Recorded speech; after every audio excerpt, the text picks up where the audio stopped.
I mean, from a military, because I'm pretty into like the Yeah. military standpoint, right? From a military standpoint, it's actually a good thing, right? It just Yeah. prolongs the amount of time that, China can't make the new fighter jets they're coming out with. They can't develop new things. They can't invade Taiwan.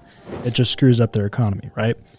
So from a Taiwan perspective, it's really good for them and really good for the U.S. government because that gives us a head start. However, from an economic standpoint, because we're so like intertwined, we're basically hand-holding, but we like hate each other at the same time. It's like really weird situation we're in because we kind of have to like each other because we're trading together, but we don't like each other because we have two completely different governments and goals and everything. But from an economic standpoint, it's not good because what I'm thinking is going to happen is like if China goes through like crazy deflation and their demand for imports goes down. So one thing that people don't know is Australia is actually one of the biggest exporters to China and one of the biggest importers of Chinese goods. So if Chinese imports slow down and exports slow down because their economy and their demand isn't as high, that could screw up with not only our economy because we import a ton of Chinese stuff, but also Australia's economy, Britain's economy, a ton of other countries' economies. So it could, I'm not saying it's going to like be a domino effect because